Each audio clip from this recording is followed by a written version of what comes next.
तो जैसे अब तक आप लोग आइडियली में जो भी कर रहे थे, प्रोग्रामिंग वगैरह कर रहे थे, ठीक है, अपना अपना कोड लिख रहे थे, तो अब तक आप लोग सिर्फ और सिर्फ कोड करना सीख रहे थे कि कोड करके हम कैसे अपने प्रोग्राम को, अपने प्रॉब्लम को सॉल्व कर सकते हैं। तो अब बारी ये है कि अगर हम उसी को एक सॉफ्टवेयर में बदल दें, जो भी हम प्रॉब्लम बना रहे हैं, मान लीजिए कि हमने कहा बच्चों के लिए एक छोटा सा सॉफ्टवेयर बनाइए कि बच्चे को, मान लो कोई ऐसा है जो चाह रहा हो कि यार हम नंबर डालें और उस नंबर का टेबल जनरेट हो जाए। अब टेबल जनरेट करने का प्रोग्राम आप लोग पढ़े हैं, ठीक है, सी लैंग्वेज में अभी तक पढ़े थे, आज पाइथन में भी लूप चलाना मैं बताऊंगा कि पाइथन में कैसे लूप का इस्तेमाल करते हैं, ठीक है, कैसे पाइथन में लूप का यूज करके आप नंबर, टेबल जो भी प्रिंट करना चाहते हो ये कर सकते हो। फिर मैं बताऊंगा कि कैसे उसके बाद आप सॉफ्टवेयर को बना सकते हो। बहुत ही छोटा सा प्रोसेस है लेकिन बड़ा ही मजेदार है। तो आगे से अब आज के बाद आप लोग जो भी प्रोग्राम बनाओगे, जितने भी प्रोग्राम बनाओगे, ये अपने दिमाग में बैठा लो, अपने आप से एक प्रॉमिस कर लो कि हमें सिर्फ एक पाइथन फाइल बना के नहीं छोड़ना है कि हमने कोडिंग किया और पाइथन फाइल बना के छोड़ दिया, हाँ चलो प्रैक्टिस हो गई। नहीं, आपको ये एकदम हैबिट में लेके आना है कि हम उसको कोडिंग करेंगे, उसको फिर एक सॉफ्टवेयर में कन्वर्ट करेंगे, उसकी EXE फाइल बनाएंगे। देखो सॉफ्टवेयर जो होते हैं, कंप्यूटर के मैं सॉफ्टवेयर की बात कर रहा हूँ, ये भी याद रखना, मैं मोबाइल फोन एप्लीकेशन की बात नहीं कर रहा, मैं डेस्कटॉप एप्लीकेशन की बात कर रहा हूँ। तो जितने भी डेस्कटॉप एप्लीकेशंस होते हैं उन सारे के सारे, जैसे ये सारे एप्लीकेशंस होते हैं, तो उनका जो एक्सटेंशन होता है वो .exe होता है। समझ गए बात? जो डेस्कटॉप एप्लीकेशंस होंगे, जो सेटअप होते हैं, सॉफ्टवेयर होते हैं, उनका एक्सटेंशन क्या मैंने बताया, .exe। तो हमारी जो पाइथन फाइल होती है उसका एक्सटेंशन क्या होता है, .py। हम उस .py को कन्वर्ट करेंगे किस में, .exe फाइल में। बस इतना कर ले गया, हमारा सॉफ्टवेयर बनके तैयार। समझ गए?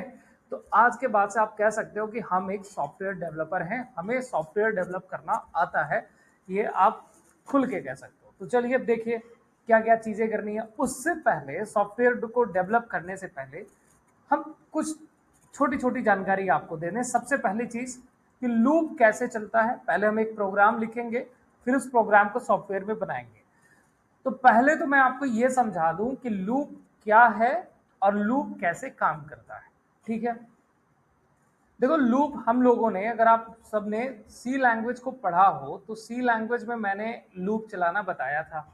लूप क्या होता है कि अगर हमने कुछ 4-5 लाइनें लिख रखी हैं और हम चाह रहे हैं कि लूप हमारा मतलब कोई लाइन है, यहाँ से ये लाइन और ये लाइन बार बार एग्जीक्यूट होती रहे, तो ऐसे में हमें किस चीज की जरूरत पड़ती है, लूप की। समझ गए? कि कोई चीज जो बार बार एग्जीक्यूट होती रहे, रन होती रहे, जब तक हमने जो कंडीशन दी है, जब तक वो कंडीशन ट्रू हो रही है, तब तक वो लॉजिक ट्रू होते होते, मतलब जब तक ट्रू है तब तक वो चलता रहे, तो उसको लूप कहते हैं। अब लूप हमने बताया था, एक होता है फॉर लूप, एक होता है वाइल लूप। समझ गए? सी लैंग्वेज पढ़ते हो तो वहां पे भी एक यूज होता है डू वाइल लूप। पाइथन के अंदर खासकर फॉर लूप, वाइल लूप ज्यादा इस्तेमाल होता है। अब पहले आज हम सिर्फ और सिर्फ फॉर लूप की बात करेंगे, बाकी कभी और, क्योंकि मेन मोटिव है सॉफ्टवेयर को डेवलप करना, उससे पहले लूप को समझाना, ठीक है। तो पहले लूप को समझ लेते हैं। अब मान लीजिए कि हमारे पास एक प्रॉब्लम ये है, प्रॉब्लम का मतलब ये कि प्रोग्राम, समझ गए। तो हम 1 से लेकर के 10 तक गिनती को प्रिंट करना चाहते हैं। कहां से कहां तक? 1 से 10 तक। अब 1 से 10 तक गिनती कैसे प्रिंट होगी? तो हमने कहा कि ऐसा कर लें भाई, या फिर यूजर से आप कभी इनपुट लेके कर सकते हो कि बताओ कहां से लेके कहां तक गिनती को प्रिंट करना है, ऐसे भी करा सकते हो या अपने हिसाब से करा सकते हो। तो मैं यहाँ पे लिख रहा हूं, एक वेरिएबल बना लेता हूं, वेरिएबल का नाम दे दिया मैंने क्या, नम, ठीक है। या चलो वेरिएबल बनाने की इसमें खैर जरूरत भी नहीं है, मैं सीधा लगाता हूं यहाँ पे फॉर, ठीक है। अच्छा, जब आप सी लैंग्वेज पढ़ते हो तो आपको मैंने बताया था सी लैंग्वेज में कि आप ऐसे लिखते हो फॉर, फिर इसके अंदर 3 आर्ग्यूमेंट पास करते हो, जैसे कुछ इस तरीके से, वेरिएबल बना के वैल्यू असाइन करना, है ना, फिर लॉजिक को देना, ऐसे कुछ, ठीक। फिर इसके बाद क्या मैंने बताया, कि यहाँ पे इंक्रीमेंट ऑपरेटर लगाना, ऐसा कुछ ये बताया था। फिर इसको क्लोज करके और करली ब्रेसेस ओपन एंड क्लोज करना, ये सिंटेक्स होता है सी लैंग्वेज का। अब पाइथन में थोड़ा सा अलग है। पाइथन में आप लिखोगे फॉर आई इन रेंज, एक फंक्शन है ये, इन रेंज, ठीक है, रेंज भैया, इन रेंज ब्रैकेट ओपन करना है। अब आप जरा देखो यहाँ पे, तो ये रेंज फंक्शन का सिंटेक्स आ गया। सबसे पहले यहाँ पे क्या लिखा हुआ है, स्टार्ट। तो अगर मैं कह रहा हूँ मुझे 10 तक गिनती चाहिए, तो हमें यहाँ पे क्या डालना है, हमें 1 से शुरू करना है, 1 डाल दिया। 5 से करना होता तो 5 डाल देते, ठीक है। अब ये तो बात हो गई, ठीक है। फिर कॉमा लगा देना है। फिर क्या है सिंटेक्स हमारा, स्टॉप। तो स्टॉप में हमें क्या करना है यहाँ पे, अब यहाँ पे थोड़ा सा एक चीज ध्यान देना, हमने स्टॉप वैल्यू क्या डाली, 10। तो एक चीज दिमाग में बैठा लो कि लास्ट वैल्यू जो भी आप डालोगे उससे 1 कम तक रन होगा, यानी गिनती कहां तक मिलने वाली है, 9 तक। तो ऐसा क्या किया जाए कि 10 तक मिल जाए, तो हम इसी में +1 कर दें। +1 कर सकते हैं या फिर क्या कर सकते हैं, 11 कर सकते हैं। 2 उपाय है, समझ गए, +1 या फिर क्या कर दें, 11 कर दें। तो अब इसको मैं क्लोज कर देता हूं और यहाँ पे करली ब्रेसेस नहीं लगाते हैं। पाइथन हमारा जो होता है वो करली ब्रेसेस पे काम नहीं करता, पाइथन इंडेंटेशन पे काम करता है। और यहाँ पे लगाओगे कॉलन, कॉलन लगा के जैसे ही एंटर मारोगे, एक चीज आप देखोगे, क्या देखने को मिला कि ये यहाँ से यहाँ तक अपने आप इतनी जगह इसने छोड़ दिया है, छोड़ दिया इतनी जगह। अगर मैं यही कर्सर को यहाँ कर देता, यहाँ, अब जो भी लाइन में लिखूंगा ना वो फॉर लूप के अंतर्गत नहीं मानी जाएगी। तो ये चीज बहुत इंपॉर्टेंट होती है पाइथन के अंदर। पाइथन कहता है कि देखो जी, जो चीज किसी के अंतर्गत दिखा रहे हो, जैसे मैं अगली लाइन जो भी लिखूंगा वो मैं ये बताना चाहता हूं कि वो लाइन इस लूप के अंतर्गत है, लूप का पार्ट है। तो यहाँ इंडेंटेशन ये रहेगा, जब आप एंटर करोगे अपने आप ले लेगा इंडेंटेशन। अच्छा, अब क्या होगा, अब देखो इतने में जो मैंने लिखा हुआ क्या, इसमें से मैं बता दूं पहले इसको। फॉर जो है ना, ये जो है ये एक प्रकार का लूप का नाम है, फॉर लूप, जो बार बार कोड को एग्जीक्यूट करता रहेगा। यहाँ मैंने क्या बताया है, स्टार्टिंग नंबर, और यहाँ मैंने बताया है स्टॉप नंबर। अब स्टार्टिंग नंबर में क्या लिखा है मैंने, 1। तो यहाँ से वैल्यू ट्रांसफर होती रहेगी। आई नाम का ये एक वेरिएबल है, ये आई जो है ये क्या है, वेरिएबल। अच्छा, क्या हम इसको ABCD भी नाम दे सकते हैं, दे सकते हैं, कोई दिक्कत नहीं है, ABCD XYZ जो भी नाम देना चाहो, ठीक है। यहां से वैल्यू ट्रांसफर होगी, कहां पे जाएगी, आई के अंदर। अच्छा, पहले शुरुआती नंबर क्या है हमारा, 1 है, तो आई के अंदर कितनी वैल्यू गई, 1। तो अब ये तो पता चला, ठीक है, वैल्यू ट्रांसफर होके जा रही है, किसके अंदर जा रही है, आई के अंदर। तो जिसके अंदर जा रही है उसको मैं क्या कर दूं भाई, यहाँ पे प्रिंट करा दूं, है ना। किसको प्रिंट कराऊं, आई, क्योंकि वैल्यू कहाँ है, आई के अंदर। तो बस प्रोग्राम बन गया हमारा। अब अगर हम इसको रन करें तो, लेकिन अभी थोड़ा सा चेंज, पहले तो मैं इसको सेव कर लेता हूं। तो मैंने डेस्कटॉप पे एक PR नाम से बना रखा है फोल्डर, और मैं यहाँ पे कुछ भी लिख देता हूँ, जैसे मैंने लिख दिया नंबर। और अब चूंकि ये IDLE के अंदर हम कोडिंग कर रहे हैं, तो .py नहीं भी लगाऊंगा तो ऑटोमेटिक लग जाएगा, या फिर आप लगा भी सकते हो .py। और फिर मैं इसको सेव करता हूँ। सेव करने के बाद रन करने के लिए F5 बटन दबाएंगे, और हम यहाँ पे देख पा रहे हैं 1 से 10 तक, ठीक है, ये वर्टिकल में नंबर हमें मिल गया, समझ गए, गिनती मिल गई। तो क्या हुआ, कैसे ये नंबर, देखो लूप था इसलिए बार बार वो कोड को एग्जीक्यूट करता रहा और वो नंबर यहाँ से ट्रांसफर होता रहा। तो फर्स्ट टाइम कितना मैंने बोला, क्या गया था, 1 प्रिंट करने के बाद ना ये खत्म नहीं हुआ, ये वापस ऊपर आ गया, ये यहीं से फिर से ऊपर आ गया। तब तक ये ऊपर जाता रहा जब तक कि बताया गया नंबर तक ना पहुंच जाए, समझ गए। अच्छा, दूसरी बार फिर कितनी वैल्यू ट्रांसफर हुई, 2 को प्रिंट किया, फिर यहीं से ऊपर चला गया। अब आई के अंदर फिर कितनी वैल्यू जाएगी, 3 गई, और फिर 3 को प्रिंट किया, फिर यहीं से ऊपर चला गया, समझ गए। तो ये था 1 से 10 तक गिनती प्रिंट करने का छोटा सा प्रोग्राम पाइथन के अंदर। बस देखो 2 लाइन में काम हो गया, सी लैंग्वेज में अगर आपने ढंग से किया हो, आपको याद हो, तो सी लैंग्वेज में क्या 2 लाइन में होता ही है? नहीं होता। सी लैंग्वेज में कम से कम आपको 4 से 5 लाइन 6 लाइन लिखना पड़ता है, तब जाकर के कहीं पे होता है। अच्छा, अब हमने कहा कि चलो ठीक, गिनती प्रिंट कर दिए, 2 का टेबल प्रिंट करना है। तो 2 का टेबल प्रिंट करना है, तो क्या किया जाए ऐसा कि टेबल प्रिंट हो जाए भाई? तो हमें गिनती तो मिल ही रही है, बस इसी गिनती में क्या करना है, हमें 2 का टेबल चाहिए, या जो भी नंबर है जिसका भी टेबल चाहिए उसको यहाँ पे गुणा करा दे सबके साथ में, है ना? मिल जाएगा कि नहीं मिल जाएगा? तो यानी हमें यहाँ गुणा कहाँ पे कराना पड़ेगा? जहां आई है इसे मैं मल्टीप्लाई करा दूं। सबको आ रहा है समझ में? ठीक है, ये मैंने गुणा कराया, ये मिल गया मुझे। ठीक, क्लियर? तो ये टेबल प्रिंट करने का एक छोटा सा प्रोग्राम आपने देख लिया यहाँ पे कि कैसे टेबल प्रिंट कराया जा सकता है। लूप समझ में आ गया, 1 से 10 तक गिनती प्रिंट करना आ गया, टेबल कैसे प्रिंट कराते हैं ये भी समझ में आ गया। क्लियर? अच्छा, अब क्या हो कि अगर हम यूजर से कहें कि भाई बताओ आपको कितने का टेबल चाहिए, समझ गए? हम यूजर से कहें कि आप नंबर बता दो कितने का टेबल चाहिए, हम टेबल को प्रिंट कर देंगे।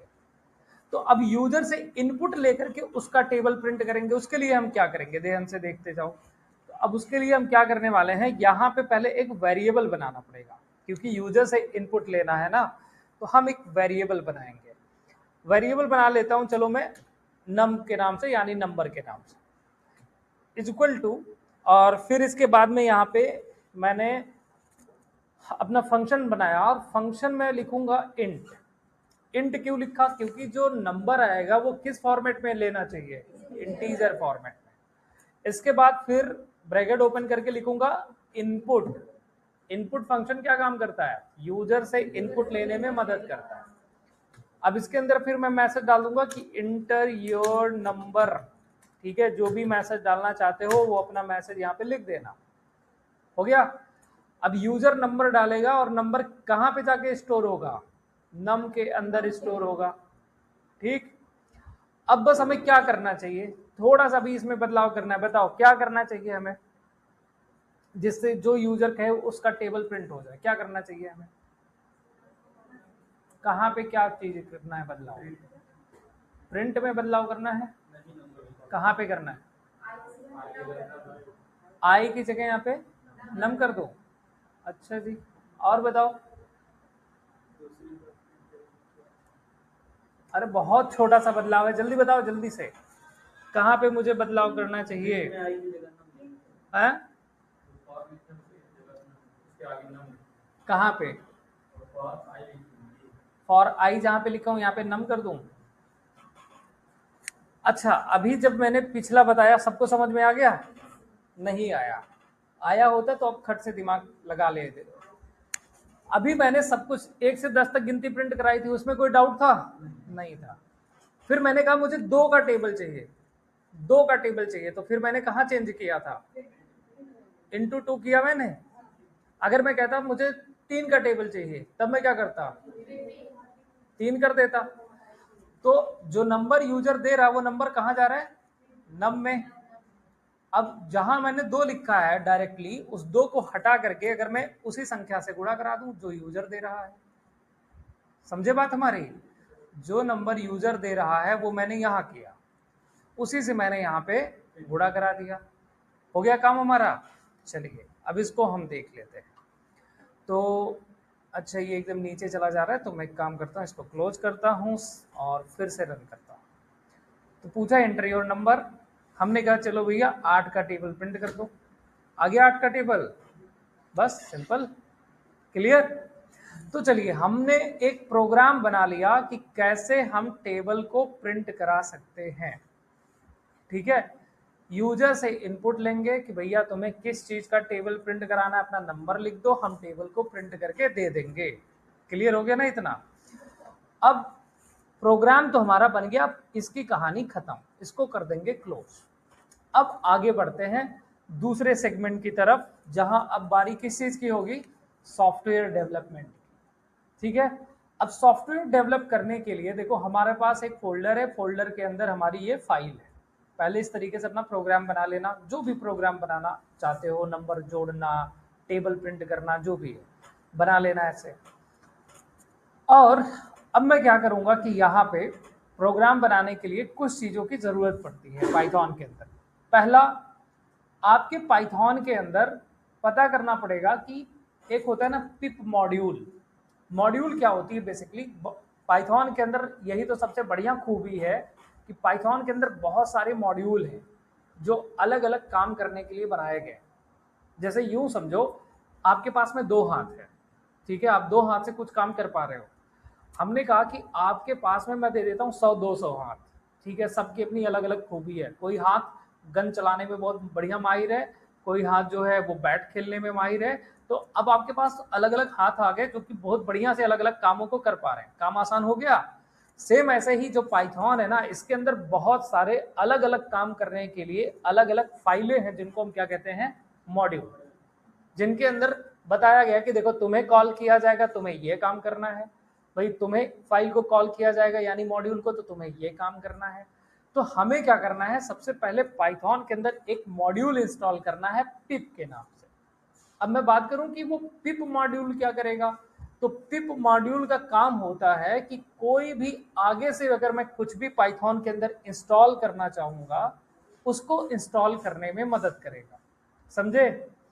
पाइथन को मैं पाइथन के अंदर पिप को मैं इसलिए इंस्टॉल करूंगा ताकि और जो भी मॉड्यूल होंगे पाइथन के, उनको इंस्टॉल करने में मदद कौन करेगा, पिप मॉड्यूल। तो मैं पहले चेक कर लूंगा क्या है या नहीं है मेरे सिस्टम के अंदर। तो मैं यहाँ पे जाऊंगा स्टार्ट पे, CMD को ओपन कर लेना, ठीक है, CMD मैंने ओपन कर लिया है। CMD ओपन करने के बाद मैं यहाँ पे लिखूंगा पिप डैश डैश वर्जन, ठीक है। कॉपी पेन लेकर के आप लोग बैठिए और फटाफट लिखते जाइए, ज़्यादा समय नहीं, कि क्या मैं बता रहा हूँ। मैंने कहा कि अगर मुझे चेक करना है पिप इंस्टॉल है या नहीं, तो मैंने लिखा pip space dash dash version, enter button दबाऊंगा, ठीक है। अभी यहाँ पे मुझे ये वर्जन, देखो ध्यान से ये देखते भी रहो, यहाँ पे वर्जन दे दिया कि भैया ठीक है, ये पता चल गया मुझे, क्लियर हो गया कि मेरे इस कंप्यूटर के अंदर पिप मॉड्यूल इंस्टॉल है। समझ गए? तो ऐसे सबसे पहला काम आपको करना होगा, क्या करना है, ये चेक करना है कि सिस्टम के अंदर पिप मॉड्यूल इंस्टॉल है कि नहीं है। कर लोगे इतना, कोई दिक्कत? ठीक है। तो कमांड क्या था, पिप लिखना था, फिर स्पेस, फिर डैश डैश या माइनस माइनस बोल लो, फिर क्या लिखना था, वर्जन, ठीक है ना। अब मान के चलते हैं कि किसी के सिस्टम के अंदर पाइथन तो इंस्टॉल है लेकिन पिप नहीं इंस्टॉल है। अब कैसे करोगे आप, तो पिप इंस्टॉल करने के लिए भी कमांड होता है। मान लो कल को कमांड भूल गए, आपको क्या करना है, फिर सीधा चले जाना है यहाँ पे, एक मिनट, सीधा जाना है और गूगल करना है पिप इंस्टॉल, ठीक है ना। जब आप यहाँ पे जाओगे पिप इंस्टॉल पे, तो आपको ये ले करके जाएगा एक क्या कहते हैं इसको, पिप वाली जो वेबसाइट है, यहाँ पे आप आ जाओगे और यहाँ पे ये आपको दिखाएगा कमांड। अगर मान लीजिए आपके पास में कभी मैक सिस्टम आप यूज कर रहे हैं, ठीक है, लिनक्स यूज कर रहे हैं, तो सबके लिए अलग अलग कमांड है। तो यहाँ पे देखो, यहाँ पे कमांड लिखा हुआ है, पहले तो ये लिखा है यहाँ पे get pip.py, फिर यहाँ पे लिखा है कि अगर आप लिनक्स यूज कर रहे हैं तो लिनक्स के लिए ये है, मैक के लिए ये है, विंडोज के लिए ये है। समझ गए? बस क्या करना है, इसी को कॉपी करना है, CMD के अंदर जैसे मैंने अभी लिखा पेस्ट करना, एंटर मार देना, यानी टाइप करके एंटर कर देना। और सबसे जरूरी बात, नेट कनेक्ट होना चाहिए। हम कुछ चीजें भी डाउनलोड करेंगे, जितने भी मॉड्यूल, उन सब के लिए नेट कनेक्ट होना बहुत जरूरी है। एक बार मॉड्यूल डाउनलोड हो गया, नेट कनेक्ट हो गया, फिर दिक्कत नहीं। समझ में आई बात? तो पिप इंस्टॉल करने का कमांड है, पिप इंस्टॉल करने का कमांड नोट डाउन कर लीजिए आप लोग। हो गया? पहले चेक कर लेना, अगर होगा तब तो कुछ नहीं करना है, नहीं है तो आपको ये कमांड उसमें लगा चलाना पड़ेगा। हो गया? आगे बढ़ा जाए।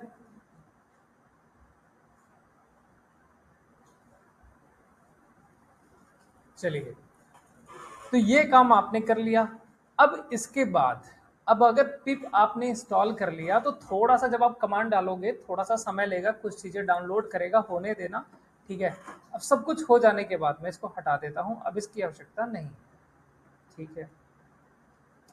अब क्या करना है आपको, अब आपको अपना फिर से कमांड प्रॉम्प्ट ओपन करना है, क्योंकि अभी सारा काम यहीं से होने वाला है। कमांड प्रॉम्प्ट ओपन किया हमने। अब मान लो पिप इंस्टॉल हो चुका, उसके बाद का प्रोसेस समझिए। अब अगला मॉड्यूल हमें इंस्टॉल करना है जिसका नाम होगा पिप इंस्टॉल और पाई इंस्टॉलर, ठीक है, पाई इंस्टॉलर, ये कमांड है। अब मैंने अपने कंप्यूटर के अंदर मैंने पढ़ाया था जो है पिछली बैच को, तो मैंने कर रखा है और मैं भी करता हूँ, फिर से देखता हूँ क्या दिखाता है। तो एंटर बटन दबाओगे, ठीक है। अब ये थोड़ा सा समय लेगा इंस्टॉल करने में। अब मेरे में हो रखा है, फिर भी ये कुछ ऐसा दिखा रहा है अपग्रेड वगैरह करने के लिए, और हो चुका। होने के बाद यहाँ पे फिर से ये पाथ आ जाता है। तो अगला कमांड लिख लीजिए, आपको पाई इंस्टॉलर, यही है जो EXE में कन्वर्ट करेगा, ठीक है, यही है। तो अब आप इसको कमांड लिख लीजिए, पाई इंस्टॉलर।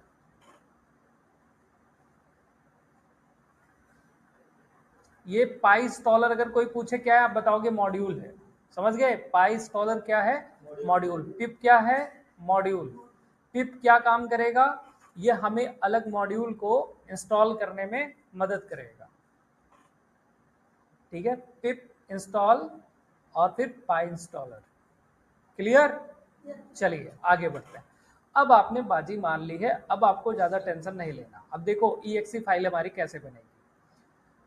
अब क्लोज कर देना। क्लोज करने के बाद में आपको आ जाना, अपने फोल्डर को ओपन कर लेना। जिस फोल्डर में आपकी पाइथन फाइल है उस फोल्डर को ओपन कर लेना, ठीक है। फोल्डर ओपन करने के बाद ये जो एड्रेस बार आपको नजर आता है ना यहाँ पे, ये एड्रेस बार, इस एड्रेस बार में जाना है, क्लिक कर देना है और यहां से CMD ओपन करना है।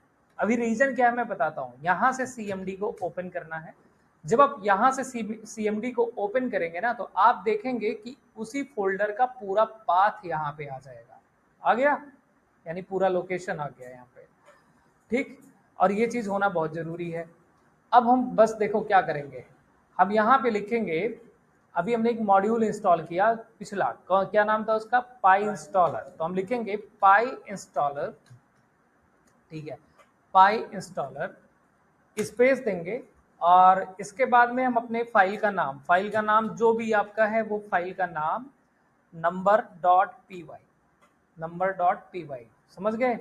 ये देना है आपको, क्या लिखना है, पाई इंस्टॉलर, फिर आपकी फाइल और उसका एक्सटेंशन नेम, ठीक है, .py। और फिर हमने यहाँ पे एंटर बटन दबाया। एंटर बटन दबाते ही ये क्या करेगा, देखो ये उसको कन्वर्ट करना शुरू कर दिया। ये यहाँ पे कोड जो नजर आ रहा है, ये एक प्रकार के एरर भी होते हैं, बट प्रोग्राम ऐसा नहीं है कि नहीं बना, बन चुका है। अभी हमारा प्रोग्राम छोटा है तो इन पे ध्यान देने की आवश्यकता भी नहीं है, ठीक है। बाद में कभी बड़ा प्रोग्राम बनाओगे तो मैं बताऊंगा कि आपको यहाँ पे कैसे इनको सॉल्व करना है, क्या दिक्कत आती है और कहाँ आ सकती है, कहाँ नहीं आएगी। अभी ये क्या है कि देखो ऐसे यहीं पे रुका हुआ है, यानी अभी ये और भी फाइल जनरेट करेगा। तो मैं जनरेट होने देता हूँ, थोड़ा समय लेता है ये, ठीक है, जनरेट होने देता हूँ इसको। यहाँ तक बताओ किसी को कोई दिक्कत है, कर लोगे। सबसे पहला काम क्या करना है आपको, सबसे पहले चेक करना है कि पिप इंस्टॉल है या नहीं है। नहीं है तो क्या करना है, इंस्टॉल करना है। कमांड बता दिया हमने, ठीक है, ये हो गया हमारा, ठीक है, यहाँ पे हो गया। अच्छा, अब इंस्टॉल हो गया, उसके बाद मान लो पिप इंस्टॉल हो गया, उसके बाद फिर क्या करना है, अगला मॉड्यूल हमें इंस्टॉल करना है जिसका नाम क्या है, पाई इंस्टॉलर। और पाई इंस्टॉलर इंस्टॉल हो जाने के बाद क्या करना है, पहले तो यहाँ उसी फोल्डर के अंदर CMD ओपन करना है।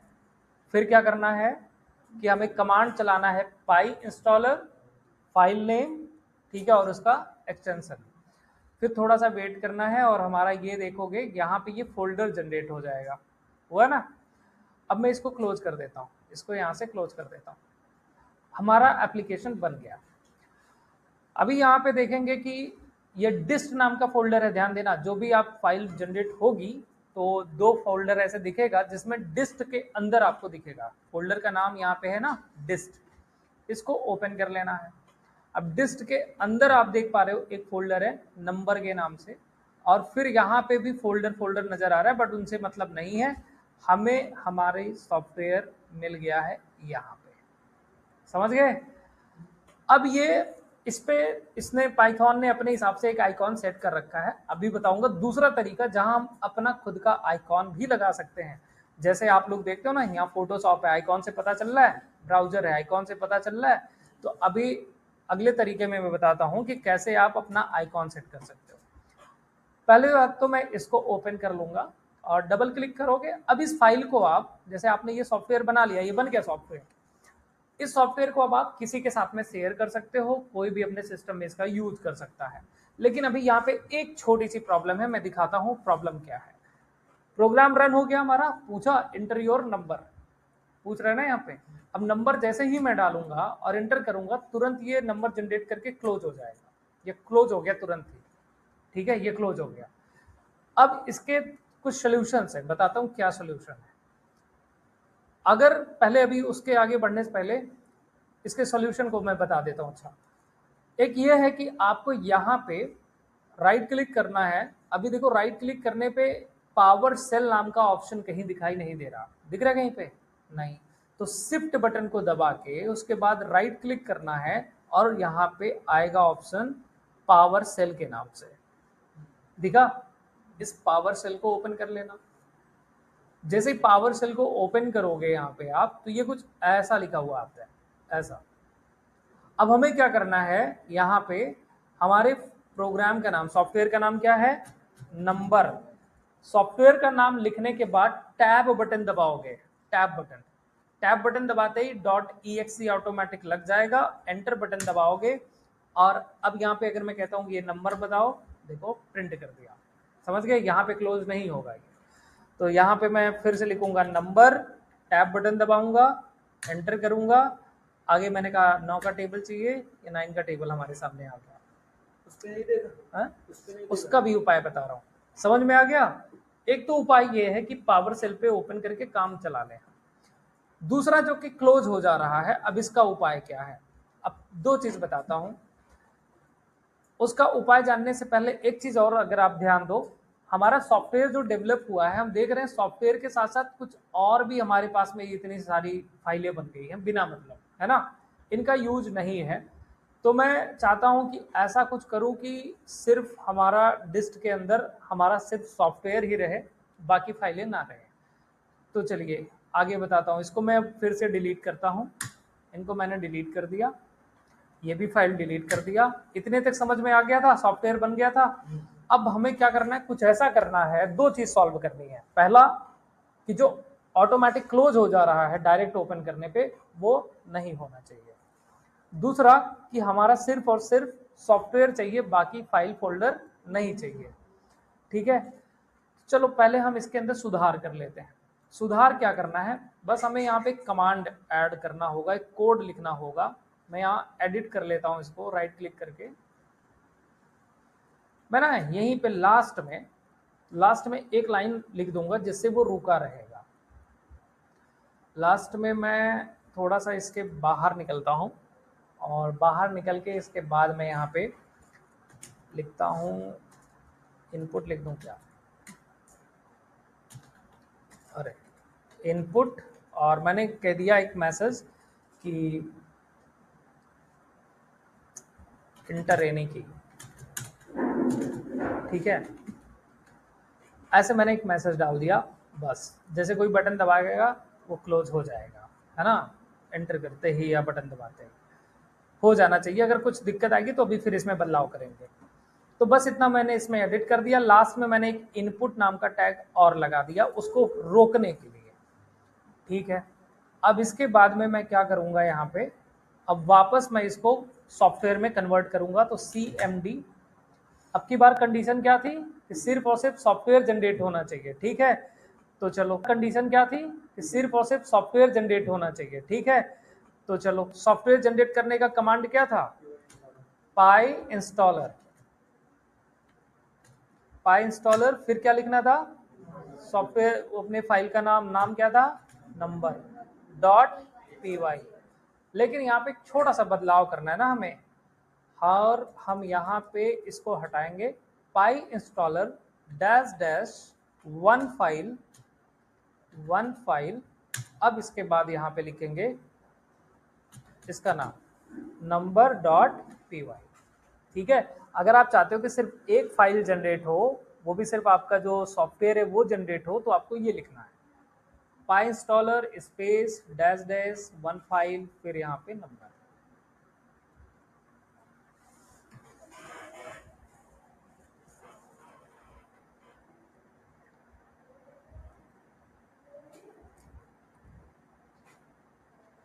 बताओ इतना क्लियर हुआ?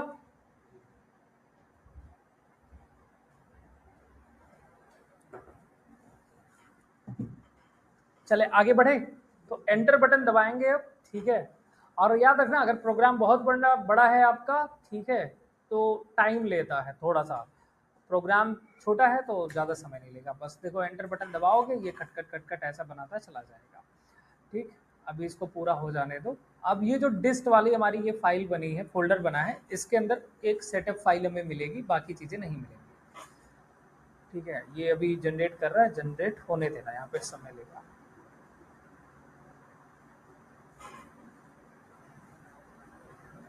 तो ये बन गया, जब ऐसे पाथ लिखा हुआ आ जाए तो समझो काम हो गया। ठीक, अब इसको देखो ओपन कर रहा हूँ डिस्ट को, और ये सीधा हमारी एक फाइल है। क्लियर? अच्छा, अब देखते हैं कि क्या हमारा वो मेथड काम किया है कि नहीं। तो मैं यहाँ पे चलाऊंगा कमांड, और मैंने 5 लिखा, एंटर किया, ये देखो ठीक ओल्ड हो गया, भागा नहीं ना। अब जैसे मैं कोई और बटन दबा के एंटर वेंटर करूंगा तो ये गायब हो जाएगा। समझ गए? तो इस तरीके से आपका ये सॉफ्टवेयर होगा जो कि आप बना सकते हो। बनाने के बाद में आप उसको अब किसी को भी दे सकते हो। अब आगे आपको फैक्टोरियल निकालना है, कोई कह दिया कि यार मैथ में हमारी ये प्रॉब्लम है, आप उसका सॉफ्टवेयर बनाओ, उसको दे दो, वो यूज कर सकता है। आपको अब आज से प्रॉमिस कर लेना है कि आप जो भी काम करोगे, जितने भी प्रोग्राम सॉल्व करोगे, सिर्फ प्रोग्राम तक सीमित नहीं रहना है, उसको सॉफ्टवेयर में कन्वर्ट करना है। ठीक है, प्रोग्राम लिखा, सॉफ्टवेयर में उसको कन्वर्ट करो। ठीक है, और कुछ ऐसे ऐसे प्रोग्राम सोचो कि स्टूडेंट्स के लिए वो कैसे फायदा हो सकता है उससे, है ना। छोटा बच्चा है या कोई बड़ा है, तो क्या ऐसा हम बनाएं, क्या ऐसा हम इसमें कर दें कि वो अपना काम, अपना कैलकुलेशन फटाफट कर ले। समझ गए? आगे बाकी आप और चीज़ें पढ़ते जाओगे, अभी तो शुरुआत है, तो धीरे धीरे और बहुत सारी चीज़ें आप डेवलप करना सीख जाओगे। तो सॉफ्टवेयर बनाना आ गया, अब आगे बढ़े।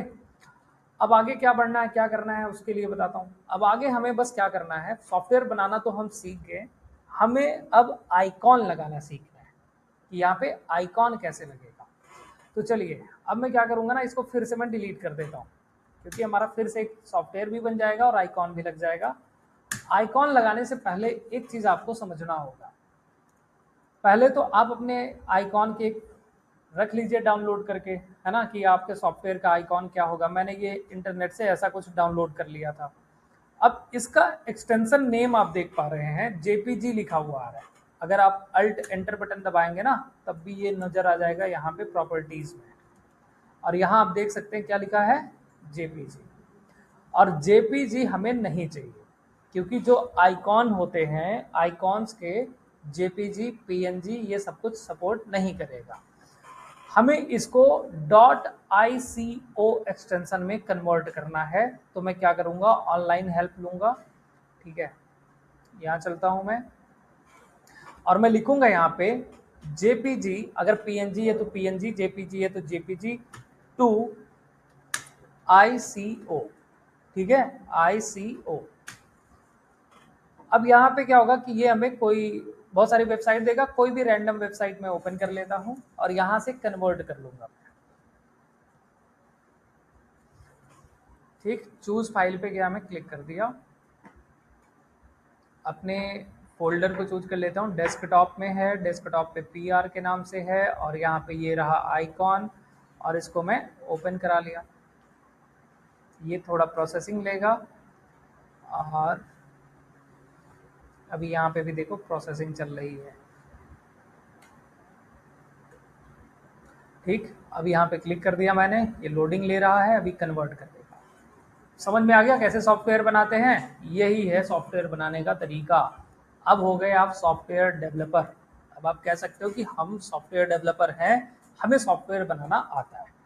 अब आपको इस चीज़ पे थोड़ी मेहनत करनी है कि कैसे हम बड़े बड़े सॉफ्टवेयर बना सकते हैं। आप प्रोग्राम करना सीख गए हैं, ठीक है, आपको सॉफ्टवेयर में कन्वर्ट करना आ गया है कि सॉफ्टवेयर में कैसे उसको कन्वर्ट करें, लेकिन अब आपको ये देखना है कि हम आखिर बड़े सॉफ्टवेयर कैसे बनाएं, और उसके लिए आपको खूब प्रैक्टिस करनी पड़ेगी, लॉजिक समझना पड़ेगा, लूप, इफ, इन सारे स्टेटमेंट्स को समझना पड़ेगा। जितना प्रैक्टिस करो उतना ही बेहतर। तो यहाँ पे मैंने इस फाइल को कन्वर्ट कर लिया और डाउनलोड कर लिया। icon.ico नाम से ये हो गया है। मैं यहाँ से इसको ओपन कर लेता हूँ, और ओपन करने के बाद मैं यहाँ से इसको करता हूँ कट और लेके चलता हूँ अपने फोल्डर के अंदर। ठीक है, इस फोल्डर के अंदर ले आया, पेस्ट कर लिया। अरे ये कौन सी फाइल आ गई, ये तो मैंने सुबह में किया था। डाउनलोड में गया मैं, कहाँ डाउनलोड हुआ यार, हट गया क्या वो। चलो अच्छा, जो है वही आप लोग कन्वर्ट कर लेना भाई, ठीक है। अभी मैंने, ये मेरे पास में एक फाइल है जो मैंने सुबह में बनाया था। फाइल कहाँ चली गई, चलो मैं इसको हटा देता हूँ। अभी ये फाइल है हमारे पास, अब हमें ये आइकॉन सेट करना है, ठीक। तो अब अगली चीज़ देखो, अब अगला कमांड क्या होगा, हमें करना क्या है। तो वापस हमें फिर से CMD की ज़रूरत पड़ेगी। अब अगला जो मैं मेथड बताने जा रहा हूँ, इस मेथड से आपका सॉफ्टवेयर भी बन जाएगा, आप आइकॉन भी सेट कर सकते हो, और बाकी अगर उस पर कुछ भी और कॉन्फ़िगरेशन करना चाहते हो तो वो भी कर सकते हो आप, ठीक है। मेथड क्या है, तो पहले हमें CMD ओपन करना है, और यहाँ पे हमें इंस्टॉल करना पड़ेगा, एक कमांड था इसमें,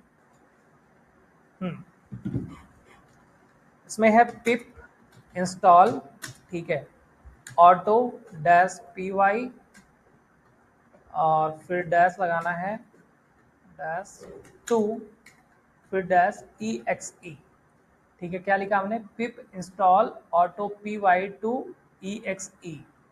ये ध्यान से देख लो, हमें इस मॉड्यूल को इसके अंदर इंस्टॉल करना है, इस मॉड्यूल को इंस्टॉल करना है। ये जो मैं मॉड्यूल यहाँ पे लिख रहा हूँ, इस मॉड्यूल को इंस्टॉल करना है यहाँ पे।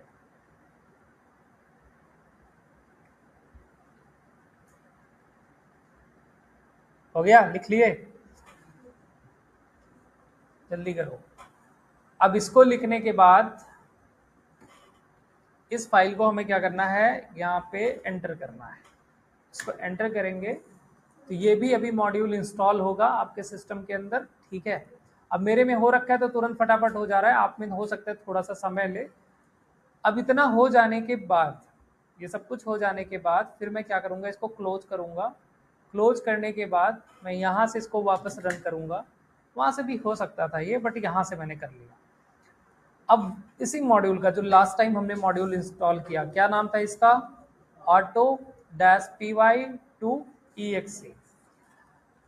इसके बाद फिर हमें नाम देना है वही, नाम देना है हमें number.py, ठीक है, number.py, और एंटर बटन दबानी है। थोड़ा सा समय लेगा, अभी एक नया विंडो हमारे सामने ये ओपन करके देगा, देखो लिखा आएगा न्यू क्रोम विंडो। तो ये हमारे सामने एक विंडो आ जाएगी ऐसे कुछ, ठीक, ऑटो पाई यानी python2exe, ये विंडो आ गई। अब इसमें बस हमें फटाफट, अब यहाँ कमांड नहीं चलाना पड़ेगा, यहाँ पे बस हमें फाइल लोकेशन देना है, आइकॉन देना, और हमारा काम हो जाएगा, ठीक है। तो ये मैंने दो मेथड आपको बता दिया, एक कमांड दे के सारा काम करना, और एक इसके थ्रू का पूरा काम करना, ठीक है। समय ले रहा है कि पता नहीं क्यों, इतना समय नहीं लेता। चलो आ गया ये लेटेस्ट वर्जन। अच्छा देखो जी, अब यहाँ पे, तो यहाँ पे अब चूंकि मैंने अपना इसी फोल्डर के अंदर से किया था तो ये आ रहा है। और यहाँ पे मैं कहूँगा कि मुझे बहुत सारी डायरेक्टरीज नहीं चाहिए, मुझे क्या चाहिए, एक फाइल चाहिए, एक फाइल रखा। आइकॉन चाहिए मुझे, तो आइकॉन पे क्लिक करूँगा और यहाँ ब्राउज पे क्लिक करूँगा। अब आपके जो आइकॉन है जहाँ पर भी है, तो कहाँ पे था भाई, डेस्कटॉप पे था, ठीक है, यही वाला था ना, यही वाला था। अच्छा वहाँ कुछ और दिखा रहा है, यहाँ कुछ और दिखा रहा है, ठीक है। ये आइकॉन आ गया, और भी अगर कुछ सेटिंग्स करनी है तो यहाँ पे कर सकते हो, बट अभी मुझे और सारी सेटिंग्स नहीं करनी, बस एक चीज़ करना है, सेटिंग्स को ओपन करना। यहाँ लिखा है आउटपुट, कि आपकी जो सॉफ्टवेयर बनेगा किस जगह पे उसका आउटपुट होगा। तो मैं कहूँगा कि ब्राउज पे क्लिक करूँगा। ब्राउज पे क्लिक करने के बाद ये मेरा फोल्डर ऑलरेडी यहाँ पे आ रहा है, तो मैं सीधा सेलेक्ट फोल्डर पे क्लिक कर दूंगा। ये आ गया पूरा पाथ। अब बस पूरा पाथ आ जाने के बाद नीचे आइए और convert P Y to E X C पे क्लिक कर दीजिए, और ये कन्वर्ट करना शुरू करेगा। थोड़ा सा समय लेगा अभी और कन्वर्ट करके दे देगा। समझ गए? एक ये मेथड है। तो अब जो भी मेथड, अगर आइकॉन लगाना है तो आप ऐसे कर लो, आइकॉन नहीं लगाना है तो जो कमांड प्रॉम्प्ट बताया था सिर्फ उसी से काम चला लो। क्लियर हो गया? तो ये मेथड था। चलो एक बार इसको हो जाने दो, फिर दिखाता हूँ। ओके, ये ऐसा कुछ आ जाएगा। इसको जब ये पूरा जनरेट कर लेगा तो यहाँ लिखा आएगा क्लियर आउटपुट या ओपन आउटपुट फोल्डर, यानी वो फोल्डर ओपन कर दूँ। मैं इन सबको हटा देता हूँ, इनकी ज़रूरत नहीं है। और अब ये रहा मेरा, यहाँ पे ये है मेरा सेटअप जिस पे वो आइकॉन लगा हुआ है। अब इसको मैं डबल क्लिक करूँगा। डबल क्लिक करते ही देखो ये आ गया, और मैं यहाँ पे अपना नंबर डालूंगा, एंटर करूँगा और ये आ जाएगा। समझ गए? फिर एंटर बटन दबाते ही वो बंद हो जाएगा। सॉफ्टवेयर डेवलप करना आ गया। तो अब जाइए, इतना काम करिए, ठीक है, प्रैक्टिस करिए इसकी।